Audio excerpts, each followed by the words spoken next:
دوستان سلام.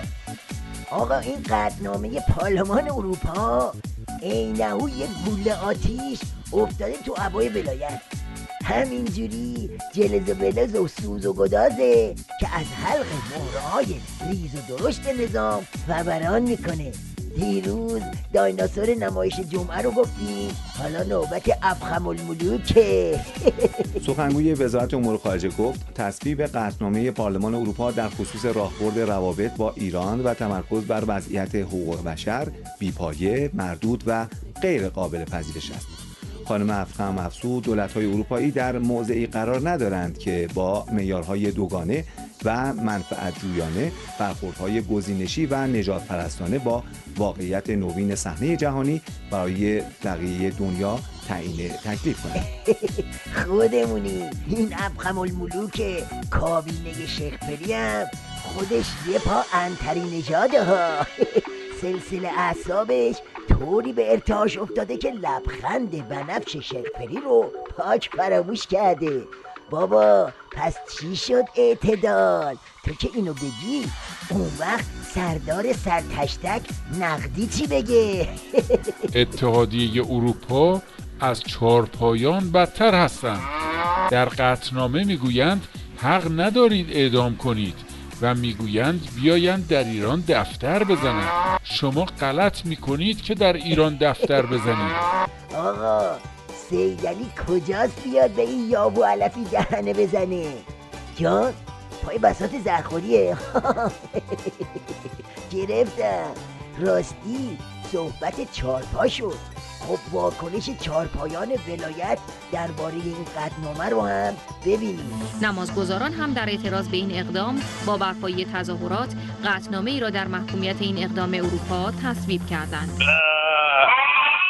اونا خودشون بزرگترین ناقضای حقوق بشر هستن و حقی ندارن که راجع به کشور ما اظهار نظر بکنن.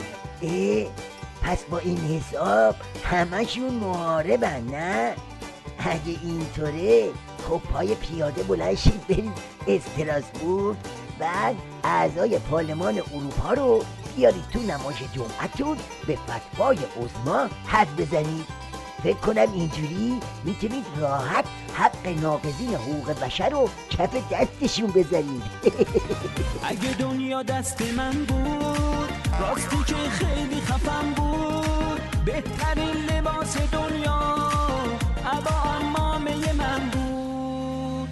سناد بده آش، به همین خیال باش. حالا این خبرنگار زرقامی نشان ضربه خورده ولایت رو ببینید که میاد طرفداری کرواتی سیدعلی رو به رخ بکشه، منتها کله ملق میزنه. هرچند قبل از رأیگیری در مقابل سیل سخنرانی‌های ضد ایرانی و حجم انبوه جملات مغرضانه، تعداد انگشت‌شماری از نمایندگان این پارلمان از واقعیت‌هایی گفتند که معمولاً صداشون به جایی نمیرسه. اگر درباره موضوعات مطرح فقط به ایران انتقاد می شود، بایستی پرونده سایر کشورها هم در اینجا بررسی شود. خب سیدعلی میسوزه دیگه. میگه این همه پول خرج چرب کردن سیبیل این جماعت کردی، اما ته خط صداشون هم به جایی نمیرسه. نتیجهش میشه قطعنامه حقوق بشر و قطعنامه پارلمان اروپا و باقی بزبیاری‌های ولایت. ببین یه صدا خفه کن ببند رو عمامت سیدعلی، چون هرچی بیشتر جیغ و داد کنی معلومه که ضرباتی که داری نوش جان میکنی کاری تره. از ما گفتن. آرزومه که یه روز بگن که تحریمات تمومه، نبینم مزه زهری تو گلومه. آرزومه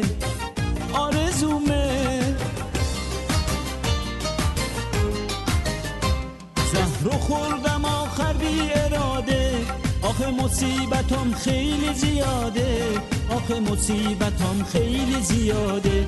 چند وقتی خالی شده بادم، یک ولی فقیه بی ارادم، یک ولی فقیه بی ارادم. آرزومه آرزومه آرزومه باز به چرخن همه سانتی فروش هام. آرزومه ببینم بمب اتم رو توی دستام، ببینم بمب اتم رو توی دستام. هر جوری که فکر کنی ذلیلم، خوردم به خنس خیلی علیلم. هی کوسه میریزه زهر ماری، میگیره از من یابو سواری. آرزومه آرزومه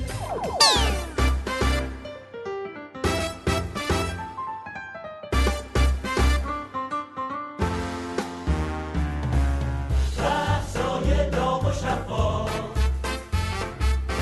با آقای موشکار، با آقای موشکار.